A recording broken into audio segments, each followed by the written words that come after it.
It's Wednesday, November 14th. I'm Wayne Moore. This is Evening Update.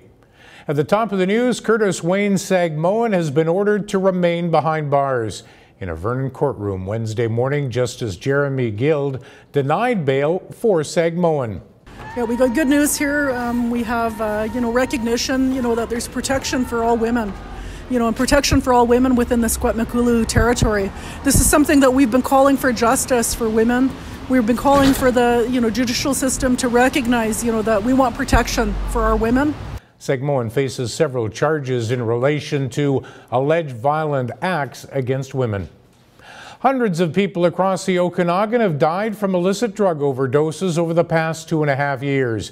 Figures released by the BC Coroner's Service indicate 168 people have died in Kelowna since the beginning of 2016. 55 have died in Vernon. No figures are available for Penticton. Those figures, as mentioned, are more than double those who died over the previous 8 years. Most drug overdoses have been linked to fentanyl. The Coroner's Service says nearly 1,150 people have died this year alone across the province. A man convicted and sentenced in April to 5 years in prison for a Penticton armed robbery has been sentenced to a further decade in jail for the killing of a man in Abbotsford.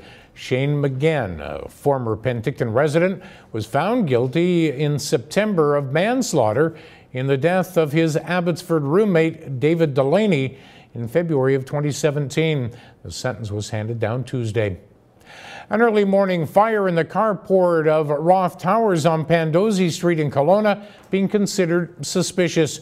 One resident of the building said his Dodge Caravan was one of at least 8 vehicles destroyed in the blaze. The fire was contained, for the most part, to the parking area.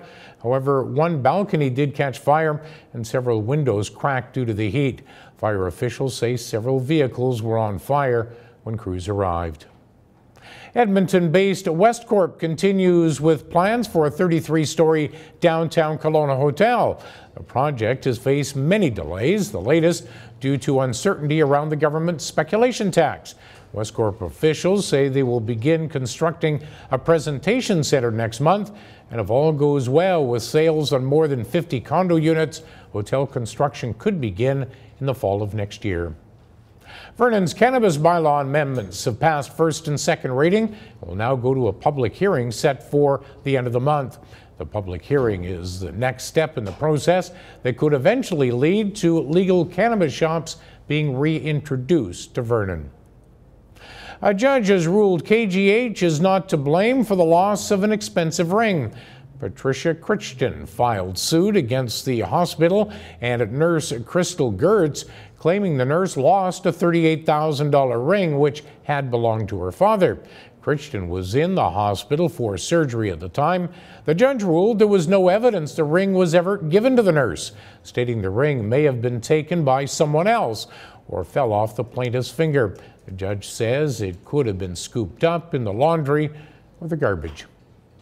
Language barriers continue to hamper the prosecution of an alleged Mexican drug mule arrested earlier this year outside of Soyuz.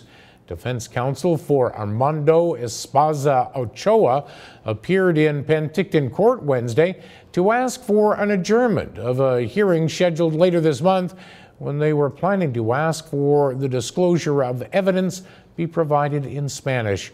Arraignment has been rescheduled to December 1st to allow the lawyer to find a service to translate the evidence into Spanish. A beloved West Kelowna resident has passed away. Peter Klein, a master pastry chef, best known for special occasion cakes he made for organizations across the Okanagan, died recently at the age of 84. Klein produced Canada Day cakes for Westside Days for a number of years and also put together the cake commemorating the opening of the William R. Bennett Bridge. Vernon native Ken Holland will be inducted into the BC Sports Hall of Fame as a builder. Holland is one of the most successful general managers in NHL history. He built the Detroit Red Wings into a juggernaut, winning 4 Stanley Cups along the way. Okanagan weather, clouds, showers in the forecast for Wednesday evening. More rain Thursday with sunshine expected to return Friday. Overnight lows could reach -6 by the weekend. Coming up tonight and tomorrow, the Okanagan could soon have its first cannabis retail store. And we'll tell you about a CRA mix-up. For details on these and the rest of the day's news, keep it here at castanet.net. For Castanet News, I'm Wayne Moore.